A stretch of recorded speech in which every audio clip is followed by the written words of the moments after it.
misalkan ada yang belum kenal, perkenalkan nama saya Agus, saya salah satu konsultan di Track Pro Institute. Ya dulu-dulu beberapa waktu lalu memang cukup sering ya membawakan topik di Track Pro Smart Community ini, ya. Dan terus komitmen dari Track Pro untuk membuat satu program yang mengedukasi dan bisa menambah wawasan bagi setiap pesertanya, ya. Dan hari ini juga sama, ya, satu topik yang saya pikir sangat menarik, ya. Eh, from context to contract, gitu ya, satu kalimat aja gitu tadi disampaikan oleh Citsa, ya, cuman beda satu huruf, ya, konteks to contract, cuma beda satu huruf R di tengah-tengah gitu, tapi huruf itu, ya, apa namanya, ternyata sangat-sangat ini, ya, sangat-sangat berpengaruh, ya, satu huruf itu, walaupun apa namanya, walaupun kecil pengaruhnya. Nah, jadi sembari kita mulai, silakan di chat room kalau boleh. Seperti biasa, saya pengen tahu dong, hari ini paling jauh ada dari mana? Ya, 165 orang, ya. Paling jauh ada di mana sih kita hari ini? Ya, kalau Sumatera Utara pasti udah ada ya. Oke, Bu Rosida ya. Surabaya, Lampung. Oke, Kalimantan luas. Mbak Dewi, Kalimantan luas banget. Ya, Banjarmasin, Padang, ya. Sumatera Selatan, oke, Medan, Tangerang, Tangerang tetangga. Ya, Bali, oke, Sulawesi Selatan. So far Mbak Fitriani 161 nih menang nih ya. Jakarta, Jambi, Makassar, oke, Bandung, Jakarta, Bali, Bali, Lampung, Lamongan, Tasikmalaya, Bali, Jogja, Batam. Batu Sangkar di mana ya? Di mana ya Novriani ya Batu Sangkar itu? Batam, Batam. Oke, paling Buton, Sulawesi Tenggara. Sulawesi Tenggara. Oke, berarti paling jauh saat ini dari Buton ya, berarti ya. Oke. Sulawesi Barat, Barat, Lumajang, Pemalang. Oke ya, sejauh ini kita lumayan nih, udah sampai di Sulawesi Tenggara ya. Baik, ayo kita mulai ya, kita diskusikan satu dua hal. From context to contract, maksudnya apa sih kalimat ini? Apa makna dari kontak jadi kontrak? Bahasa Indonesianya kan itu ya. Jadi satu hal juga adalah saya mau sampaikan sebagai satu apa intermezzo ya. Intermezzo di malam hari ini adalah bahwa kalau kita ikuti program-program dari Track Pro atau kita ikuti webinar-webinar, banyak sekali pembicara-pembicara kita yang akan menggunakan bahasa Inggris sebagai media penyampaiannya. Kenapa? Ya karena kita mau push, kita mau dorong ya seluruh apa peserta Track Pro Smart Community Pro Webinar ini untuk apa? Untuk bisa go global. Ya, jadi belajar membiasakan diri dengan bahasa-bahasa yang dipakai oleh orang-orang di dunia global. Salah satunya bahasa Inggris. Dan kalau ada yang nggak dimengerti, silahkan tanya. Ya, jadi jangan segan-segan. Jadi dari kontak menuju kontrak, apa sih maksudnya? Ya, maksudnya adalah begini. Saya mau ada satu kuis sederhana. Saya ada satu kuis polling sederhana. Coba tolong tangan dia ditaruh di keyboard. Atau kalau yang pakai handphone, coba tangannya siap-siap ngetik dulu ya. Saya ada pertanyaan, tapi nggak bisa terlalu lama. Ya, coba dijawab aja dengan cepat. Ya, nggak boleh pikir kelamaan. Nggak boleh pikir kelamaan. Harus langsung dijawab dengan cepat. Ready? Ready ya? Oke, saya akan 3, 2, 1. Pertanyaan saya seperti ini. Pilih mana? Uang 10 juta sekarang atau dapat 100 teman setia? Coba dong di chat room tulis, pilih mana? Uang 10 juta ya. 10 juta atau Batu Sangkar Sumatera Barat. Oke. 100 teman, 100 teman. Oh, semua pilih teman ya. Oh, ada pilih 10 juta. Ya ini kan masuk akal ya, Bro ya. Oke. Oh ya, kebanyakan pilih 100 teman, tapi ada yang pilih uang 10 juta, betul ya. Iya, masih ada, tapi kebanyakan sih 100 teman. Saya coba ya, saya iseng aja dari yang paling atas aja ya, saya nggak tahu siapa gitu ya. Ini ada kawan kita adalah M. Zenzen Hasan Azabidi. Ya boleh nyalain mikrofonnya nggak? Saya pengen tanya aja. Boleh nggak? M Zenzen Hasan Azabidi, panggilannya Hasan kali ya. Hadir Hasan? Hadir Hasan? Nggak hadir ya? Oke. Tadi habis ketik ke WC kali. Ya. Kalau gitu saya ambil yang terakhir supaya saya nggak. Oh, hadir hadir. Bisa nyalain mikrofon nggak? Astaga, Arif Fikri, kadang yang setia belum tentu peduli. Ya ini kayaknya eh, coba ya saya lihat sebentar ya. Oke, udah bisa belum nyalain apa namanya? Sudah Oke, bisa. udah ya. Ini salah satu yang milih 100 teman ya. Boleh tahu nggak kenapa pilih teman dibandingkan dengan uang 10 juta? Ya, izin menjawab, mohon maaf. Mungkin kalau saya pilih 100 teman, bisa untuk investasi dalam jangka panjang, Pak. Untuk investasi jangka panjang ya, temen tuh investasi jangka panjang. Uang 10 juta kalau diinvestasikan juga bisa sih Hasan, tapi nggak apa-apa, saya appreciate jawaban kamu ya, terima kasih ya. Satu orang yang pilih 10 juta ya, siapa yang pilih 10 juta? Coba ini ya, dari Politeknik Negeri Malang, Faris Eka Saputra. Coba Mas Faris boleh ini pilih 10 juta nih ya. Pilih 10 juta, Pak. Kenapa? Karena itu langsung berupa uang. Bisa Langsung berupa uang ya. ya bisa, ya apa namanya, Berguna bisa ya. langsung digunakan. Betul, kalau teman nggak terlalu berguna ya. Ya, mungkin seperti itu.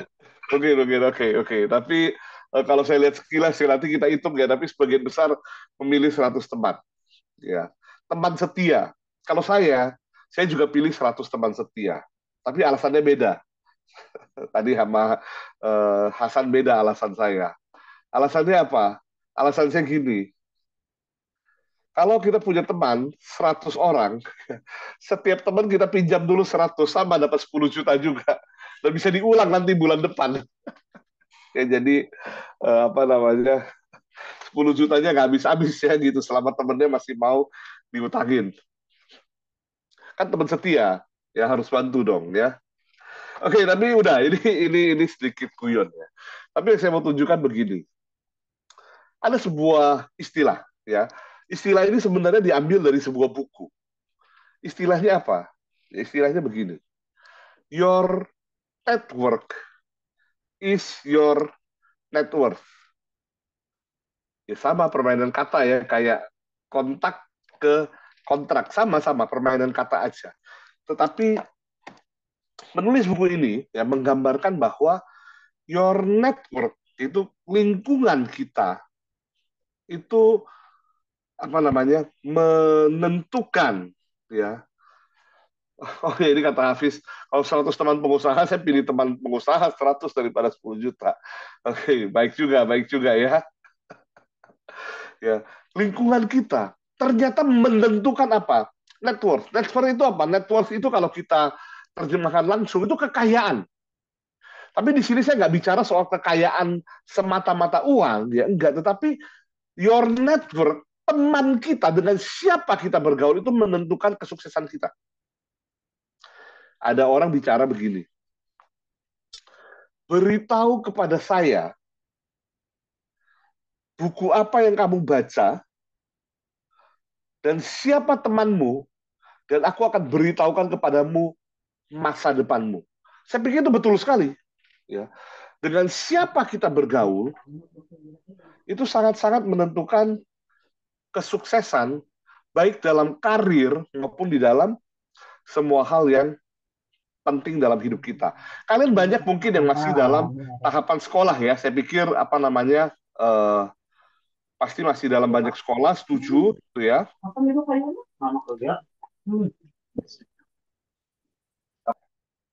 Oke, ya.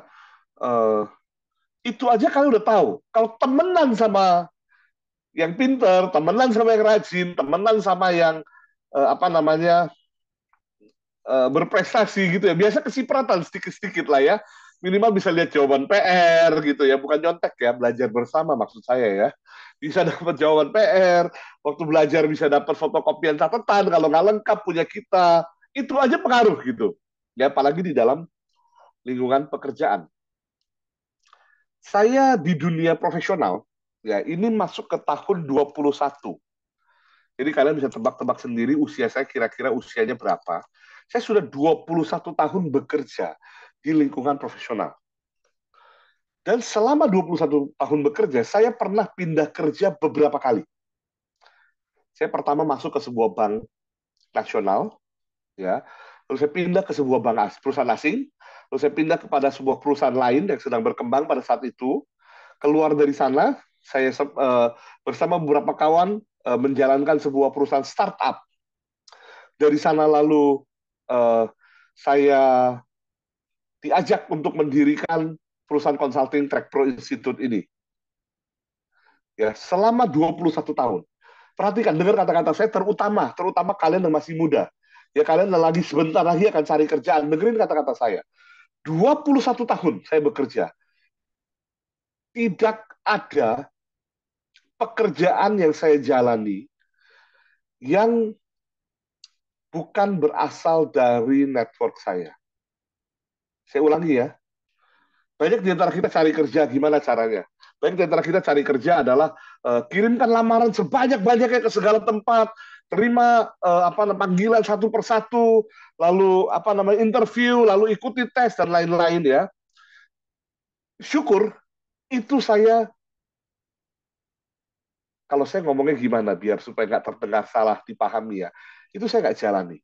Setiap pekerjaan, setiap perpindahan pekerjaan yang saya lakukan sampai hari ini, yang mendirikan perusahaan bersama dengan partner saya, itu semuanya adalah karena network.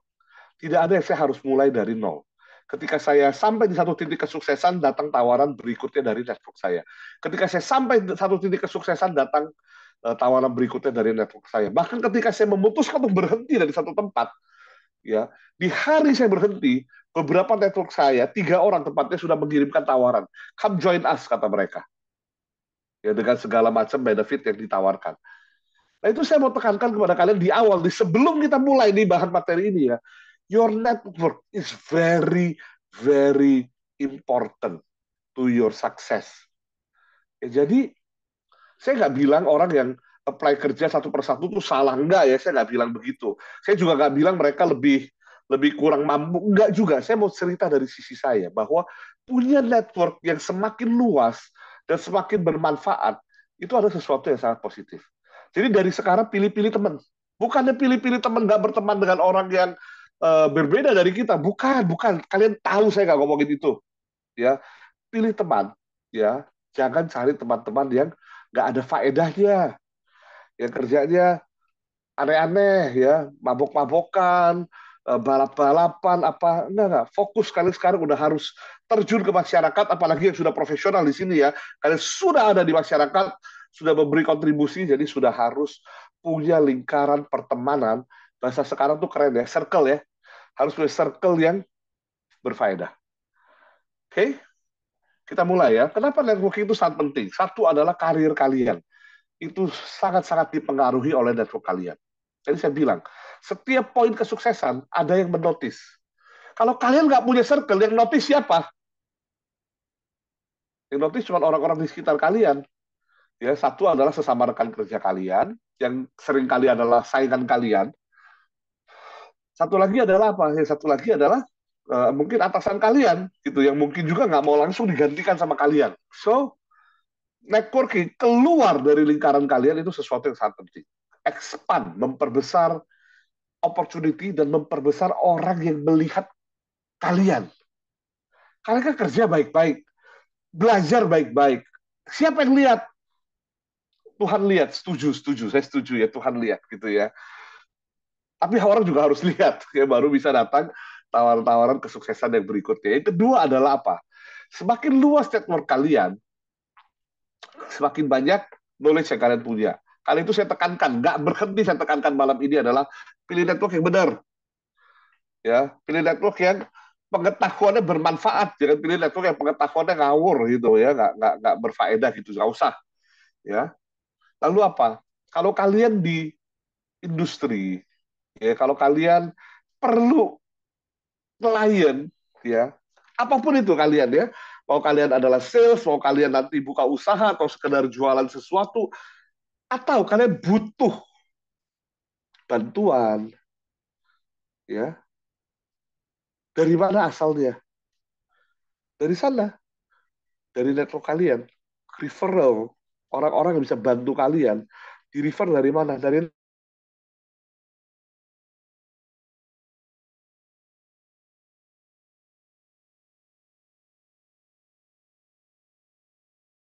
leads itu adalah nama yang network kalian. Dan satu lagi adalah dengan punya network yang tepat, kita bisa membangun kolaborasi. Nggak semua hal kita bisa kerjain sendiri. Dengan punya network yang luas, banyak peluang yang kita bisa dapatkan, banyak peluang kerjasama yang tadinya nggak terbayangkan sekarang jadi bisa dikerjain. So networking is very very important. Secara khusus ya, kalau kita nanti bergerak di bidang sales, tapi nggak harus sales, tapi saya tekankan kalau kita bergerak di bidang sales seperti saya gitu ya, network itu sangat penting. Kenapa? Karena kalian akan dapat leads yang bermanfaat itu dari sana. Jadi kalau orang jualan kan macam-macam caranya ya. Kalian pernah dapat orang WhatsApp, blast WhatsApp gitu ya ke semua orang. Orang yang blast WhatsApp ke semua orang. Berapa orang sih yang baca? Dia blast ke 1.000 orang, mungkin yang baca 10, 1%, maksimal 3%.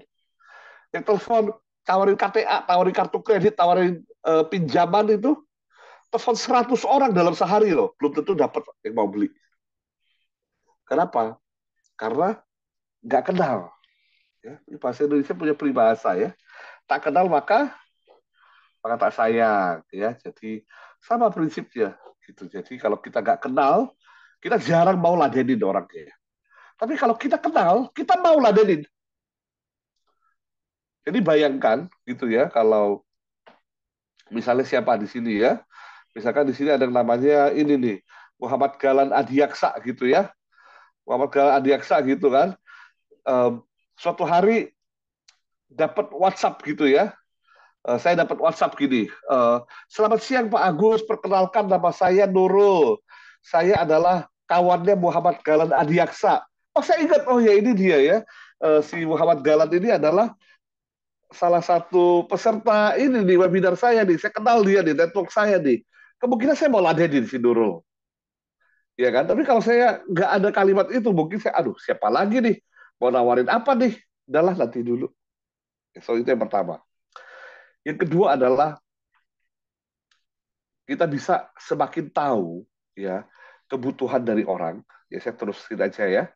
Dan yang ketiga adalah untuk bisa dapetin orang-orang baru untuk kita hubungi. Jadi kalau buat sales apalagi ya, buat semua orang penting, tapi buat sales itu udah apalagi pentingnya, networking itu udah luar biasa. Nah, jadi gimana caranya? Itu kan pertanyaannya kan. Itu iya gitu kan. Terus untuk bangun network tuh gimana caranya? Nah ini saya mau kasih sedikit yang namanya the science of building relationship. Jadi ini ada beberapa sains ilmu pengetahuan tentang bagaimana hubungan antar manusia itu terbangun. Yang pertama apa? Jadi kalau sekalian punya pertanyaan, ya silakan ditaruh di chat room juga ya. Nanti kalau pas saya kebaca, saya akan coba jawab. Kalau enggak, nanti di akhir daripada session kita akan ada sesi tanya jawab ya. Tapi kalau ada pertanyaan, silakan ya ditaruh di sesi apa, ditaruh di chat roomnya. Soalnya kita bicara the science of building relationship. Apa aja? Yang pertama adalah awareness. Orang perlu tahu siapa kita.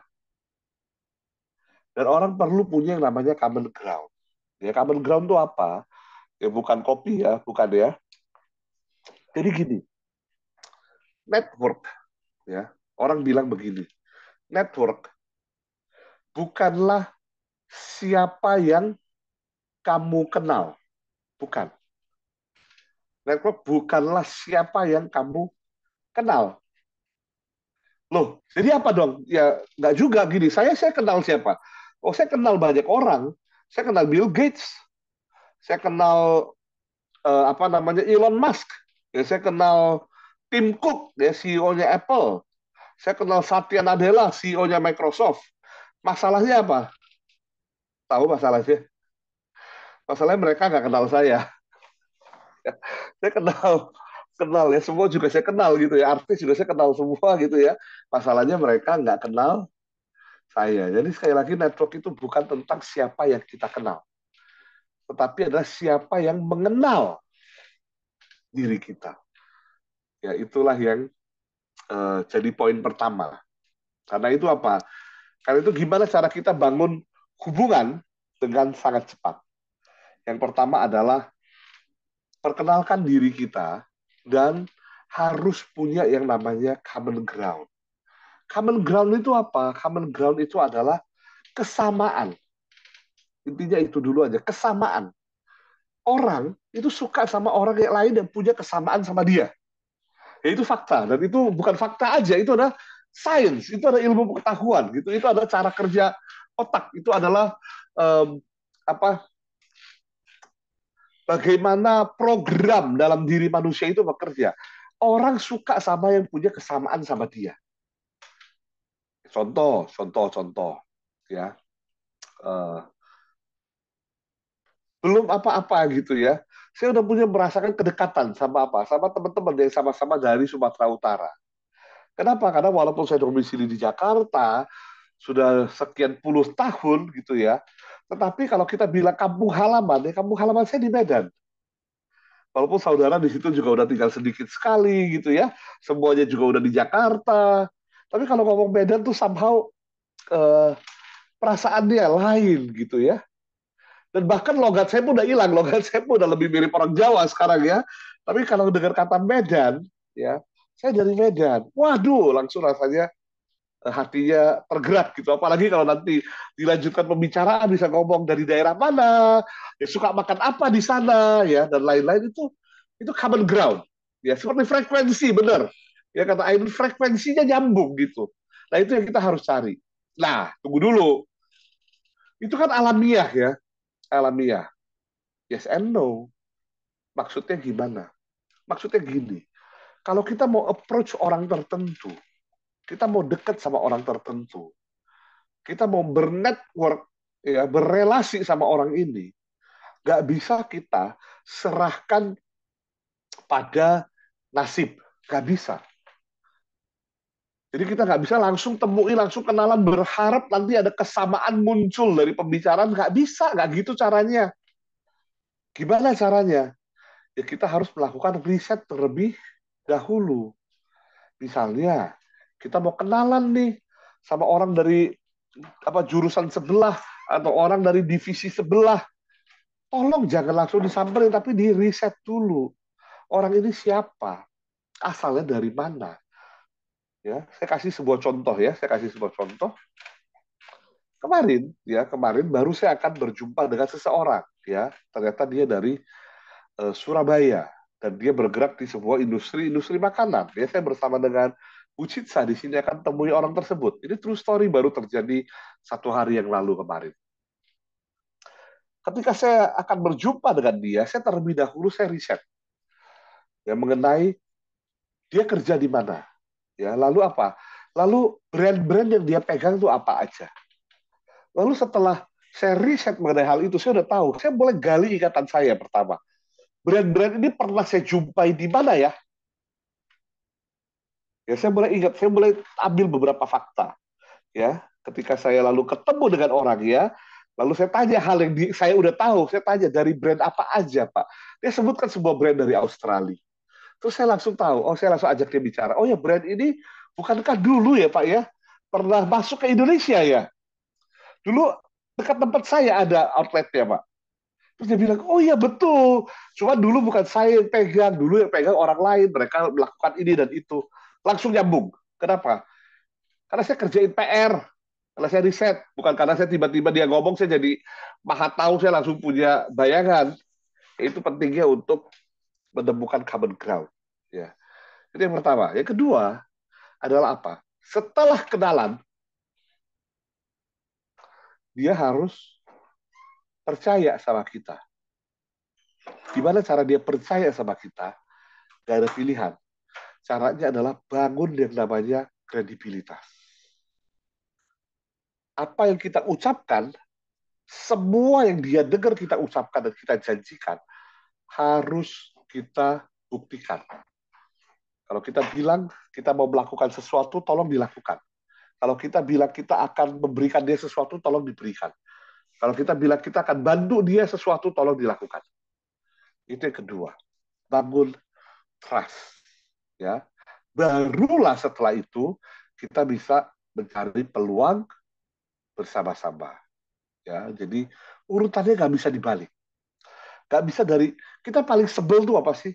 Kita paling sebel tuh adalah kita baru kenalan sama orang, dia udah nawarin kita jualan sesuatu, betul? Paling sebel gitu, baru juga kenalan gitu. Ya, tapi kalau kita udah kenal baik gitu ya, kita percaya sama dia, terus suatu hari dia bilang gini, bro, gue bantuin mau nggak? Bantuin apa? Gue bantuin servis mobil lu. Dan kita tahu dia jago, kita pasti mau. Atau kita at least minimal kita mikir, oh ya boleh juga. Bro, gue bantuin dia boleh apa? Gue bantuin setup lu punya komputer di rumah. Oh kita tahu dia jago komputer. Ya boleh. Tapi kalau baru kenalan, bro gue punya usaha setup komputer lo sini ambil sama gue aja ya. Gak menyenangkan ya. Nah, jadi urutannya nggak boleh dibalik ya. Jadi ingat mulai dari kalau kita mau dapatkan sesuatu ya, ingat mulai dari relationship, lalu trust, ya, lalu ada value dulu, ya value baru kita bisa berakhir menjadi sama-sama punya kolaborasi. Ya oke, jadi urutannya nggak bisa dibalik, ya urutannya nggak bisa dibalik. Awareness dulu, ya lalu trust, baru collaboration. Baik, nah ini sedikit tambahan adalah apa? Gimana caranya kita melakukan hal tersebut? Gimana caranya kita expand circle kita? Yang pertama adalah apa? Datanglah ke tempat di mana orang-orang yang kita mau kenal, orang-orang yang kita mau temui, datang ke tempat mereka ada di mana. Kita mau kenalan sama orang-orang seperti apa, datanglah ke tempat itu. Mereka gak akan nyamperin kita. Ya, jadi kalau untuk yang kerja, datanglah ke event-event yang berkaitan dengan pekerjaan kita, yang berkaitan dengan profesi kita. Kalau mahasiswa, datanglah ke event-event kampus, datanglah ke event-event antar kampus.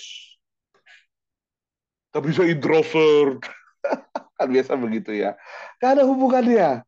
Ya gak ada hubungannya antara kepribadian kita ya dengan apa yang bisa dan tidak bisa kita lakukan.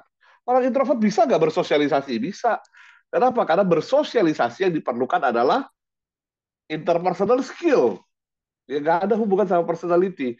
Memang sebagian orang akan lebih gampang, sebagian orang akan lebih sulit. Tapi itu sesuatu yang bisa dipelajari kok.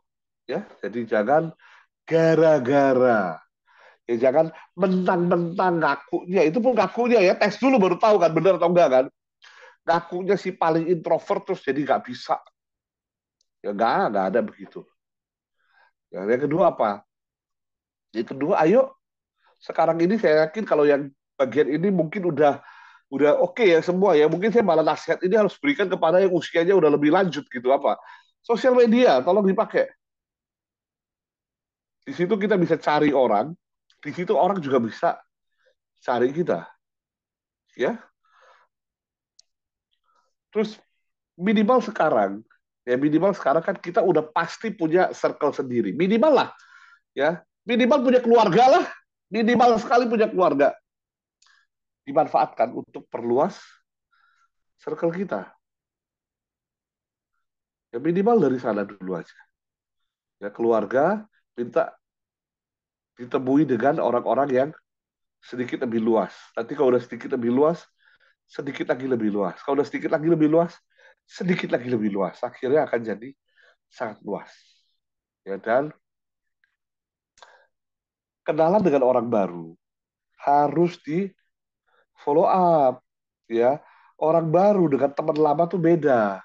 Kalau teman lama gak ketemu lama, ketemu lagi gitu ya, udah kayak tetap bisa langsung akrab lagi. Betul, setuju. Kenapa? Karena dulu udah temenan lama. Dulu. Nah, kalau sekarang ketemu orang baru, belum kenalan lama, terus kita nggak follow up, kita nggak rajin nyapa, kita nggak ini, lupa dia sama kita. Ya, jadi salah satu syarat utama kita mau networking yang bermanfaat, ya kita harus follow up secara konsisten. Oke, sekali lagi saya eh, info ya, kalau ada yang mau bertanya sesuatu, ayo taruh di mana, di chatroom boleh ya. Kalau nanti pas momen dia saya baca, kalau enggak nanti pas di akhir tanya jawab nanti kita akan bahas sama-sama. Ya, jadi bicara soal circle kita harus terus diperbesar. Dan saya ngomong sekali lagi, ya, ini gak ada hubungan sama kepribadian. Terlepas dari apapun kepribadian kita, kalau kita masih mau kejar mimpi kita, percayalah di luar sana ada orang-orang yang udah lebih bisa, yang udah lebih nyampe duluan daripada kita, yang bisa bantuin kita, tapi kita belum kenal mau jadi apa. Pemain bulu tangkis. Di luar sana ada orang-orang yang lebih jago main bulu tangkis, yang bisa ngajarin kita cara main bulu tangkis, yang kenal dengan orang-orang yang menyelenggarakan pertandingan-pertandingan bulu tangkis, yang bisa bawa kita lebih dekat ke cita-cita kita jadi atlet bulu tangkis, tapi kita belum kenal sekarang. Gimana cara kenal? Datanglah ke acara-acara bulu tangkis nomor satu, attend industry events. Ya datanglah, ikutlah lomba-lomba, ikutlah perkumpulan-perkumpulan, leverage sosial media nomor dua. Follow-lah account-account yang berkaitan dengan bulu tangkis, follow-lah account-account pebulu tangkis. Kalau ada yang komen di satu tempat ya tolong di-reply, tolong di-follow up, tolong kejarin mereka. Ya, sekarang kita kan udah ada pelatih sendiri, minta pelatih kita kenalin sama orang-orang lain yang bisa bantu kita dan follow up secara konsisten. Dapat gambarannya ya. Kira-kira seperti itu. Dapat gambarannya ya. Jadi jangan cuma pasif gitu, diam gitu. Ya, ini saya cuma mention aja. Saya pikir ini semua kita udah mengerti ya. Tentu adalah ya online platform lah. Tolong dimanfaatkan. Tergantung kita mau main di mana ya. Kalau kita mau di lingkungan profesional, tentu pilihan terbaik adalah di LinkedIn. Kalau kita mau lingkungan yang less formal dan banyak orang-orang industri berbicara mengenai hal-hal yang less formal, yang bahkan sifatnya rumor, bahkan yang sifatnya bisa uh, dua arah, mungkin X atau Twitter gitu ya. Kalau kita mau reach out orang yang kita belum kenal sama sekali, mungkin paling sopan lewat email ya. Dan banyak event-event online ya, itu banyak sekali yang kita juga bisa datang dan hadir di event-event tersebut ya. Oke, sekarang ya adalah ketika kita mulai mau melakukan networking, kita perlu punya mindset yang tepat. Maksudnya apa? Nah, ini yang saya mau mention.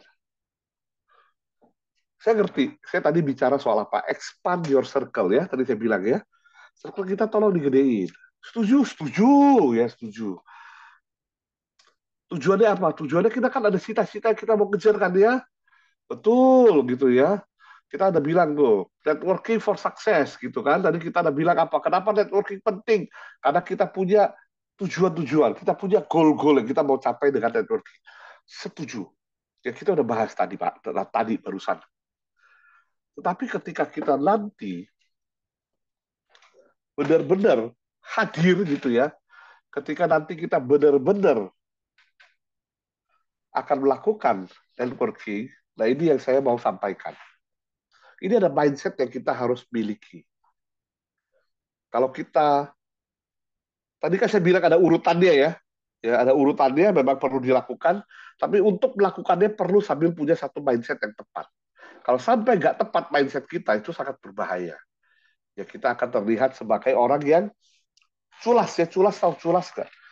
Culas tuh apa ya culas ya?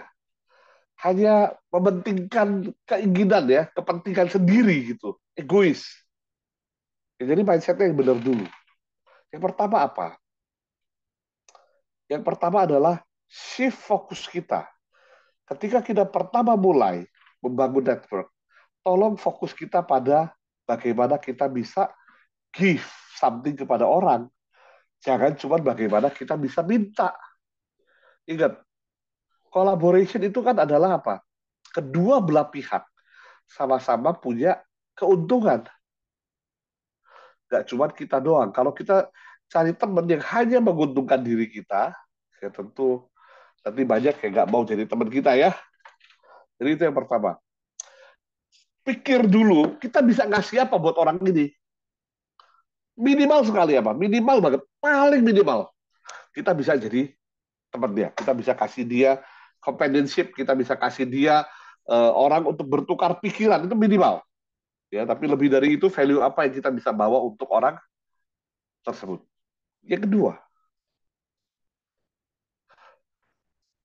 ketika kita bertemu dengan seseorang, seringkali dia akan mulai dengan apa? Membawa kita ke topik-topik yang menyenangkan dia, ke topik-topik yang membuat dia nyaman bicara. Ya, yang seringkali adalah ekspertisnya dia. Kalau ngomong sama apa namanya pebulu tangkis, ya dia akan ngomong soal bulu tangkis. Kalau ketemu sama fans MU, ya dia akan ngomong soal MU gitu ya. Be genuinely interested. Benar-benar cobalah untuk bangun ketertarikan sama apa yang dibicarakan oleh orang yang kita ajak bicara. Ya ini ada tekniknya namanya active listening, tapi kita nggak bahas. Tapi intinya apa? Ketika dengerin orang, tolong benar-benar didengarkan, bukan cuma sekilas aja. Oh ya, lewat masuk kuping kiri, keluar kuping kanan, tolong jangan. Tolong benar-benar dimengerti dia lagi membicarakan apa. Kalau dia kita setuju, kita ngangguk, ya kita iya, kita bertanya balik kepada dia, oh ya kayak gitu ya, kok bisa ya? Hal kayak gitu tuh itu membangun hubungan. Ya. Lalu apa? Lalu sambil kita terlibat dalam pembicaraan, ya, ya usahakan kita cari area-area di mana kita bisa saling, ya, saling kata kuncinya ada saling, saling membantu, saling memberikan nilai, saling memberikan value. Kalau kata Erlangga tuh poin nomor 2 tuh ini aktif pendengar, otentik dan tulus. Ya betul, betul Erlangga. Ya, jadi ketika orang melihat kita mendengarkan dan kita tertarik, dia akan makin semangat bercerita kan ya. Nah, ketika dia makin semangat bercerita, sebenarnya di dalam tubuhnya terjadi sesuatu. Ini menarik, ya. Jadi tadi kan saya bilang soal common ground ya, orang diprogram untuk suka dengan orang yang memiliki kesamaan dengan dirinya kan ya. Oke, saya ulang dari sana ya. Uh, saya matiin share screen ya biar kelihatan lebih serius gitu ya. Ini menarik sekali ya, karena si Erlangga tadi ngomong gitu ya. Jadi sangat menarik, saya ingin share satu hal adalah gini. Ketika kita apa tadi, ketika kita ketemu dengan seseorang, salah satu hal yang sangat-sangat mempengaruhi kan common ground, karena orang suka dengan yang sama dengan dirinya kan, betul ya tadi saya ngomong gitu ya. Nah, pertanyaannya adalah begini,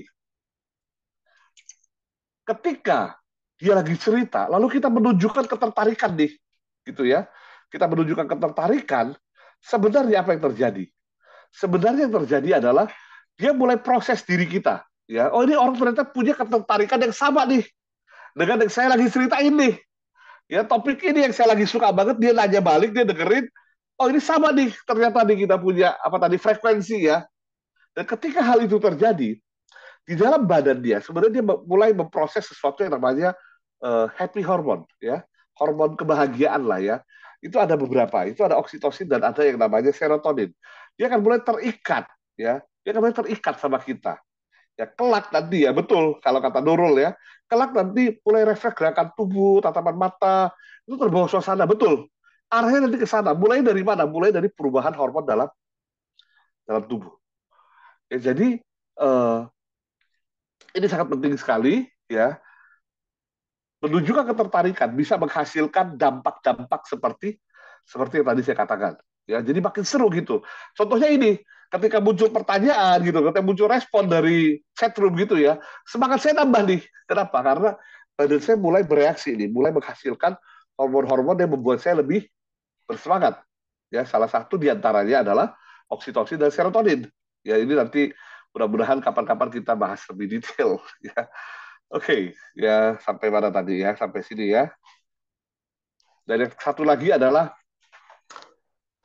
ketika kita bangun hubungan ya dengan seseorang, tolong diarahkan untuk bangun hubungan yang jangka jangka panjang. Ya, ini ada yang bertanya sangat bagus sekali ya dari Iqbal ya. Iqbal tanya gini, Pak, izin bertanya, gimana sih caranya agar kita bisa tetap otentik dan jujur saat melakukan networking tanpa terkesan mencari keuntungan pribadi? Ya, caranya adalah gimana? Mulai dengan berpikir, ya apa yang kita bisa berikan untuk orang orang tersebut. Ya, mulai dengan berpikir, dia juga pasti ada sesuatu yang dia pengen. At least apa? At least kalau dalam pembicaraan dia pengen didengarkan. Mulai dari sana boleh, nggak apa-apa. Ya, ketika dia meminta pendapat, ya kita mulai berikan pendapat. Karena dia butuh pendapat kita, dia mau dengan pendapat kita berikan pendapat. Ketika dia butuh apa namanya respon, ketika dia butuh yang lain-lain, kita juga mulai berikan. Ya, jadi mulailah dari sana. Ya, nah, tanpa terkesan mencari keuntungan pribadi, ya memang di awal tidak perlu langsung berfokus pada keuntungan pribadi terlebih dahulu. Saya bilang tadi urutannya jangan terbalik. Ya, saya coba switch ke ini supaya saya bisa mundur ya. Urutannya jangan terbalik. Bangun trust terlebih dahulu, ya baru minta collaboration. Collaboration pun kedua belah pihak loh. Tapi itu udahlah. Ya, tapi sebelum collaboration kita minta, harus kita demonstrasikan trust dulu bahwa kita bisa dipercaya, bahwa kita bisa memberikan sesuatu juga untuk kita. Ya, jadi uh, itu ya. Nah, saya mau langsung sambung ya dengan ini. Kenapa otentik? Ya, karena otentik itu ya menunjukkan apa? Menunjukkan integritas. Ya, menunjukkan integritas bahwa oh, kita memang seseorang yang bisa dipercaya, kita memang orang yang isi pikirannya sama omongannya sama perbuatannya itu sama. Kalau itu menjadi otentik itu sangat-sangat penting. Ya, jadi saya akan masuk ke dalam tanya jawab segera setelah ini ya. Setelah kita kenal dengan seseorang, jangan lupa adalah apa? Follow up, ya follow up dengan segera, ya follow up. Artinya apa? Artinya mumpung dia masih ingat, mumpung dia masih seger gitu ya, habis ketemu gitu ya, WA dulu misalnya. Habis ketemu ya apa misalkan kirim ucapan terima kasih gitu tadi misalnya. Ya, jadi momentumnya harus dipelihara. Jangan kita ketemu dengan orang baru, minggu depan baru kita kontak dia, kita tanyain hal-hal tertentu, dia udah lupa sama kita. Ya, tapi kita baru ketemu, minta nomornya, kita langsung tanyakan, thank you ya tadi waktunya ngobrolannya seru deh. Nanti kapan-kapan mungkin kita bisa lanjutkan ya misalnya. Ya, jadi kira-kira ini hal-hal yang berkaitan dengan betapa pentingnya dan bagaimana kita bisa membangun uh, network yang intinya satu semakin lama semakin luas dan yang kedua adalah semakin lama semakin berfaedah buat kita. Ya, jangan sekarang ini ya kalian terutama yang sedang membangun karir gitu ya, jangan habiskan waktu dengan network-network yang akan membawa kalian semakin jauh dari mimpi kalian. Itu aja sebenarnya pesan saya malam hari ini. Ya, mungkin ada beberapa pertanyaan, ya nanti coba minta tolong dibantu dibacakan oleh Bu Citsa gitu ya. Nah, sementara ini saya pause dulu, saya kembalikan kepada Bu Citsa, silakan. Ya, Halo. baik. Terima kasih. Oke. Halo. Ya, halo.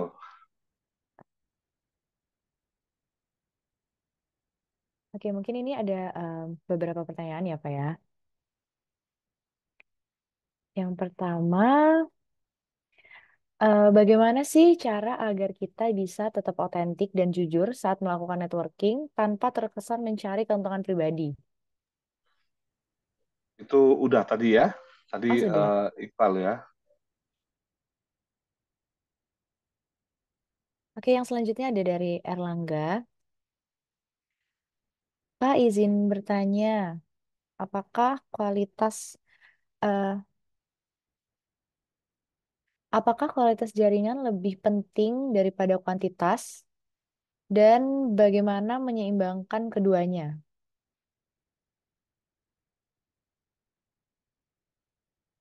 Oke, pertanyaan bagus ya.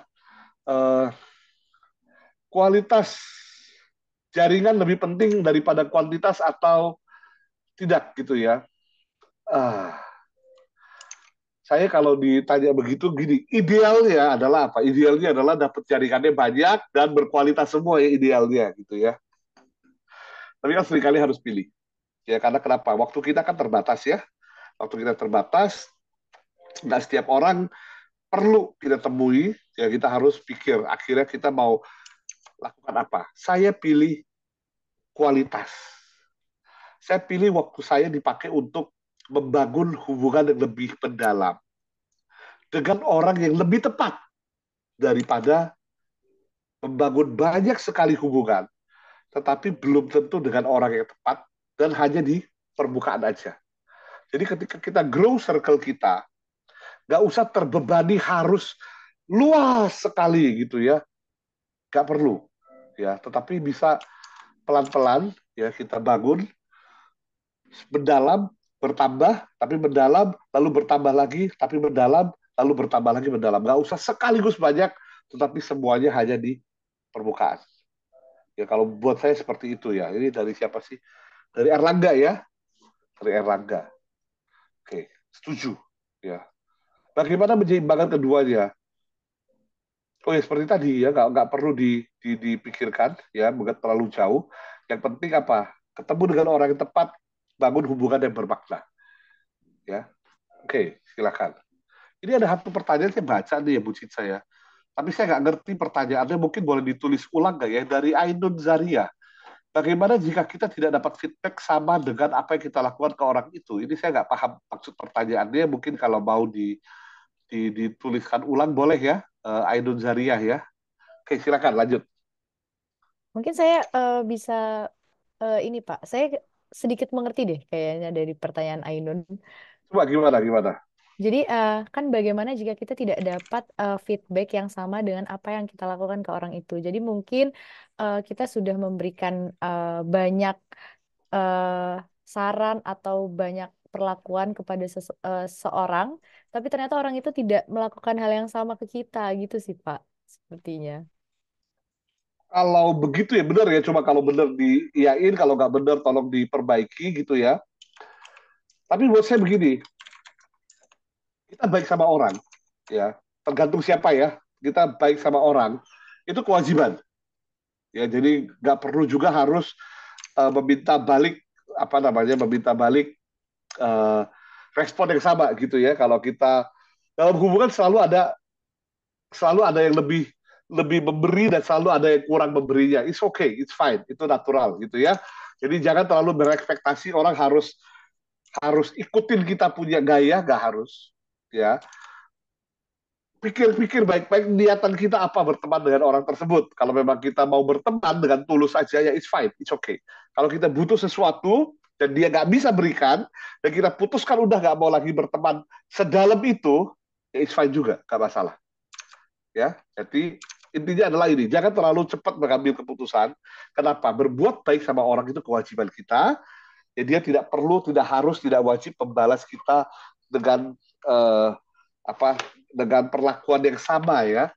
Jadi evaluasi aja kita butuhnya apa dalam hubungan tersebut. Kalau ternyata memang ditanyain itu seperti itu. Tapi terakhir ya, I don't gitu ya. Kadang-kadang ada orang memang nggak peka aja. Jadi sebagai orang yang uh, belajar ya tentang bagaimana berkomunikasi, kita harus belajar bagaimana berkomunikasi dengan asertif. Komunikasi asertif itu apa? Bahasa cepatnya begini, kalau ada maunya, tolong bilang. Karena ada orang nggak peka aja. Kita berbuat banyak sama dia cuek aja, tapi kita mau dia melakukan sesuatu buat kita, sampaikan dengan baik.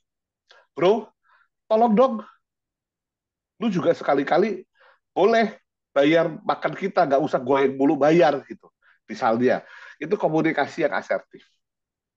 Ya, jadi sampaikan aja Ainun, kalau memang ini kebutuhannya apa. Tapi ingat, sekali lagi, berbuat baik itu kewajiban kita. Nggak harus kita tuntut orang melakukan hal yang sama kepada kita. Oke, lanjut. Ya, makin seru Bu Cica di nampaknya, Bu. Ini ada next question, Pak.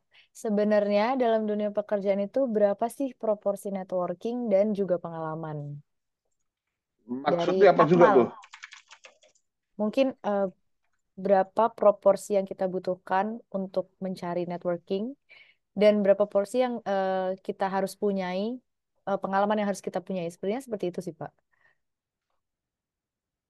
Apakah selalu hanya membutuhkan pengalaman saja atau di dunia pekerjaan itu kan juga membutuhkan networking? Mungkin proporsinya berapa banding berapa? Seperti itu. Gini, saya nggak terlalu paham Akmal, tapi coba saya kasih gambaran gini ya. Saya kasih gambaran gini. Eh, kalau kita masih di awal, ya, kalau kita masih di awal sekali, ya, apa namanya, di awal eh, karir gitu ya. Jadi kalau di awal karir pengalaman belum ada, network juga belum ada gitu ya. Kalau harus pilih, kejar pengalaman. Kalau harus pilih. Kenapa? Karena dengan kejar pengalaman, kita punya value untuk dibawa ke orang. Ya, saya paling sebel tuh adalah lihat tuh influencer-influencer gitu yang nggak punya pengalaman, gitu, tapi mau ngajarin orang. Banyak ya, kita nggak usah disebut siapa aja gitu, tapi banyak. So, kalau kita masih di awal karir kita belum punya pengalaman, belum punya network, kejar pengalaman. Nah, baru setelah kita mulai dapat pengalaman, kita naik level dalam pekerjaan gitu ya, makin banyak tahu ya. Mulai sharing pengalaman. Ketika sharing pengalaman, sharingnya ke siapa? Ya, sharingnya ke network. Ya tentu waktu kita nyari pengalaman tetap sambil memperluas network juga. Misalnya 70-30 lah ya. Kerja kerasnya 70%, networkingnya 30%. Nanti kalau udah naik 50-50. Nanti baru naik lagi mungkin 40-60. 40% kejar pengalamannya, 60% networkingnya gitu. Jadi seperti itu ya. Mungkin itu jawaban yang dicari itu bukan ya. Saya juga mungkin nggak terlalu ngeh ya sebenarnya ya. Maksud pertanyaan gitu ya. Oke, mungkin dilanjutkan. Sepertinya sudah sesuai sih, Pak, jawabannya dengan pertanyaannya. Oke, ini ada pertanyaan lagi. Wah, kalau mau berakhir pertanyaannya semakin banyak ternyata, Pak. Oh ini kawan saya harus jawab nih. Oh Ini ya, boleh. Bu Rosida, selamat malam Bu Rosida. Malam Pak, jika berteman sudah sangat dekat dan sefrekuensi, bagus nih ya. Tapi sesudah beberapa tahun berpisah, walah ya. Ini macam drama Korea ya, berpisah berapa tahun ya. Dengan kesibukan masing-masing setelah bertemu kembali banyak yang berubah dengan sikap mereka. Apalagi mereka lebih sukses dari kita, seperti takut dipinjam uang gitu Pak. Ya, dalam situasi seperti itu apa yang harus kita lakukan Pak? Terima kasih. Wah ini pertanyaan kok bagus sekali ya. Uh, saya pikir saya pikir ini sesuatu yang wajar ya. Seiring kita bertambah usia, ya, uh, ya jumlah orang yang kita temui akan jauh lebih banyak, gitu ya. Nah, di momen-momen tertentu kita memang harus memilih. Akhirnya kita harus berhubungan yang dalamnya dengan siapa, gitu ya. Dan kalau udah terpisah bertahun-tahun begitu ya, lalu hubungannya nggak seperti dulu, saya pikir itu sesuatu yang wajar ya. Begitu sesuatu yang wajar, nggak perlu dipusingkan. Kalau mereka takut kita pinjam uang dari mereka, ya, ya ada baiknya kita yang ajak mereka makan lah kalau begitu, ya. Kalaupun kita lebih susah, tapi kita nggak butuh bantuan mereka secara finansial, kita butuh mereka jadi teman kita aja kok. Saya pikir nggak perlu terlalu dibawa ke dalam satu prasangka ya. Kalau kalau gimana cara membuktikan kepada teman saya bahwa saya nggak mau pinjam uang dia? Gimana caranya? Ya nggak usah pinjam uang sama dia. Ya, ya saya pikir itu aja sih ya, Bu Rosida ya. Tapi saya mengerti ya, semakin kita bertambah di dalam usia dan pengalaman ya, orang-orang akan melihat kita dengan berbeda. Kadang-kadang kita yang sukses, orang nggak sukses pun mereka lihat kita berbeda. Ya, kita nggak ngapa-ngapain dibilang sombong, ya gimana kita nggak bisa mengontrol isi pikiran orang lain kan ya. Kalau dia sukses kita datang kenalan dikira mau pinjem uang ya apa boleh buat, kita nggak bisa kontrol pikiran orang lain. Cukup kita buktikan bahwa nggak seperti itu aja sih Bu Rosida. Ya. Oke, ini menarik. Mungkin dua atau tiga lagi ya. Ini katanya banyak juga nih ya. Tapi mungkin boleh dipilih dua atau tiga pertanyaan lagi gitu ya. Oke, ini ada pertanyaan Pak dari Nurul Aini. Bagaimana biar kita bisa membawa atau mempengaruhi audiens kita ketika kita presentasi agar lebih pede ke kitanya? Salah topik. Ya, nah, kita bisa bawa audiens ketika kita present akan lebih pede ke Public kitanya. Ini speaking ya Pak ya. iya. eh Apa namanya, kita ada kelas-kelas ini loh ya, kita ada kelas public speaking loh ya, harusnya coba dicari di YouTube ya, Track Pro ada kelas public speaking. Saya juga apa namanya bawain beberapa topik gitu ya, tapi dengan sangat cepat ya, karena ini beda topik ya. Saya udah melakukan hal ini lebih dari 30 tahun ya, lebih dari 30 tahun. Gimana caranya kita bisa bangun kepercayaan diri? Kerjain hal yang sama berulang-ulang, berulang-ulang sampai kita benar-benar menguasai. Ya. Gimana caranya orang akrobat gitu ya bisa melakukan tindakan yang berbahaya? Waktu pertama kali dia kerjain dia takut nggak? Saya jamin pasti takut. Apalagi waktu diajarin pertama. Jadi ajarin dia lompat jatuh mati dong Pak. Iya, lompat jatuh mati. Gimana dong biar nggak mati? Taruh jaring di bawahnya. Ya. Jadi harus latihan ratusan kali, ribuan kali sampai kita menguasai. Setelah ribuan kali latihan, apakah kita nggak pede? Pasti pede, belum tentu juga. Ya, tapi udah lebih pede dari sebelum kita lakukan hal tersebut 1000 kali.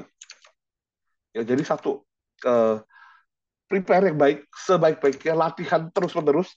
Zaman dulu kita disuruh latihan di depan kaca. Hari ini semua orang punya handphone. Ya, semua orang bisa latihan depan kaca yang ada suaranya. Kalau kaca nggak ada suara ya, record pakai handphone ada suara. Latihan berulang-ulang. Ya. Lalu apa? Lalu ya harus belajar untuk mengelola rasa gugup. Ini ada beberapa hal yang kita bisa lakukan. Mudah-mudahan kita nanti bisa adain kelas seperti ini lagi ya. Belajar bernafas yang baik. Belajar mengelola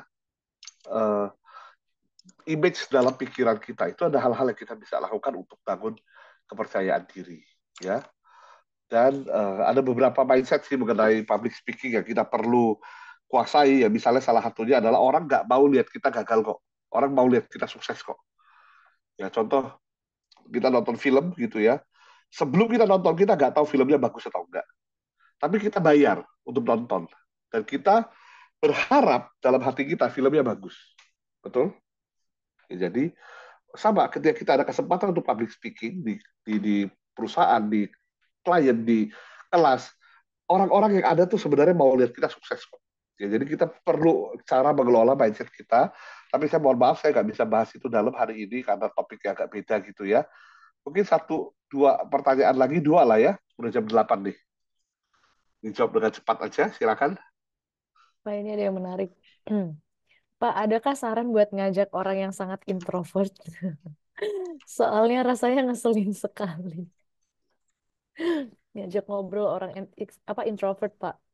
Ada saran atau enggak? Ajak ngobrol atau Ngajak ajak apa? orang, ngajak mungkin untuk membangun networking kali ya, Pak ya. Soalnya sangat ngeselin sekali ya. Oh, ngajak ngobrol sama kenalan Oh, gitu ya. Ah ini mah, ini Alif Rizky nih, modus nih ya. Modus nih kamu nih. Enggak. Saya ngomong serius ya. Introvert ada dua macam.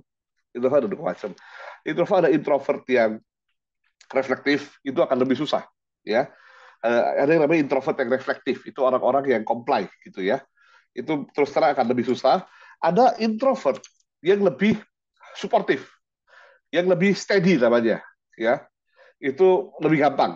Ya, itu lebih gampang. Ya, saya rasa Alif di sini maksudnya ada gimana caranya engage orang yang introvert reflektif. Yang pertama adalah begini, orang introvert bukan berarti dia nggak mau bicara. Enggak. Ya, sesama introvert di sini, ya mana orang-orang introvert ya, coba di sini. Orang-orang introvert, kalau di dalam kamar, dengan teman-teman bestie mereka yang paling baik gitu ya, pasti bisa cerita yang seru juga kok. Ya, kalau sampai sama teman-teman baiknya di dalam satu kamar, nggak bisa cerita juga, itu bukan masalah kepribadian, itu mungkin memang bisu mungkin gitu ya. Dia bercerita dengan cara lain gitu. Tapi enggak, orang introvert pun, orang reflektif, orang melankolik, orang compliance pun, ya itu bisa cerita. Ya tetapi apa? Di lingkungan yang membuat dia merasa nyaman. Karena itu jangan membuat dia merasa nggak nyaman dengan kehadiran kita. Ya, itu yang pertama. Ya jadi gimana caranya? Tentu harus mulai dengan pendekatan individu dulu. Ya, dia sering lebih nyaman one on one daripada kelompok besar. Ya, ajak bicara lewat channel-channel yang lebih lebih apa lebih lebih kontrolnya lebih besar buat dia. Misalnya apa? Jangan langsung datengin ke rumahnya, jangan ya. Tapi misalkan kita bisa by WhatsApp terlebih dahulu. Jangan langsung telepon, jangan. Berikan dia kontrol dulu. Ya, misalkan WhatsApp dia boleh pilih kan dia mau baca atau enggak. Kalau dia udah pilih baca, dia bisa pilih kapan dia mau jawab. Betul? Nah, itu lebih nyaman untuk orang-orang yang introvert reflektif. Terus jangan paksa. Kesel kan kamu kan tadi siapa namanya? Lupa. Alip ya? Kesel kan Lip kan? Jangan dipaksa gitu. Tetapi kasih waktu, kasih ruang dan kasih opsi, ya. Misalnya gini, ya kamu mau ajak dia makan, ya. Mau makan enggak? Ayo dong jawab dong, masa nggak jawab sih? Mau makan enggak? Aku jemput sekarang ya, jangan. Ya, kasih opsi. Ya kalau dia nggak jawab atau dia jawabnya pendek-pendek keselin, tanya balik apa sebenarnya dia mau. Ada pilihan lain nggak? Kamu mau berkegiatan yang lain nggak? Misalnya apa? Atau ada topik lain nggak yang kamu mau apa namanya yang kamu mau bahas? Terus gaya bahasa untuk orang-orang melankolik yang reflektif itu, tolong bahasa yang clear, nggak usah ambigu gitu. Kayak orang-orang introvert, seringkali pengen jawabannya pendek bisa dijawab udah. Ya, jadi jangan tanya bagaimana pendapat kamu tentang indahnya bunga mawar di Padang gitu. Nggak usah tanya aja mau jalan-jalan nggak. Jadi nggak perlu terlalu apa namanya terlalu putar-putar gitu ya. Dan kalau kalau mereka nggak reply, kalau mereka nggak langsung menjawab atau nggak sesuai ekspektasi kita, it's okay. Mereka perlu semakin introvert dia, semakin dia perlu ruang untuk diri sendiri. Biarin aja. Ya next time di momen yang berbeda minta lagi apa kabarnya gitu. Ya itu ya mungkin satu terakhir udah jam 8:05. Seru juga. Pertanyaan, tapi sepertinya ini beberapa pertanyaan bertanya tentang CV sih, Pak. Pengalaman. Hmm. CV. Coba saya bantu lihat ya. Ini, ini ada yang bertanya, apakah jika kita ingin bekerja harus sesuai gelar yang didapatkan? Jawabannya enggak ya, udah selesai. Ya, ya. Saya juga nggak kerja sesuai gelar kok. Dimanapun bisa ya, Pak ya. Ya. Oke, coba saya lihat lagi ya. Oh, ini yang bagus nih. Bagaimana orang introvert bisa networking? Ya, saya asumsi berarti ada kemungkinan eh, apa namanya Ari Fikri introvert gitu. Terus setelah dengar hari ini, dengar saya ngomong berkali-kali bisa gitu ya. Terus saya mikir gimana caranya. It's good. Saya kasih tahu untuk orang-orang introvert. Yang pertama adalah apa? Fokus pada hubungan. Fokus pada persiapan. Kita mau ngapain?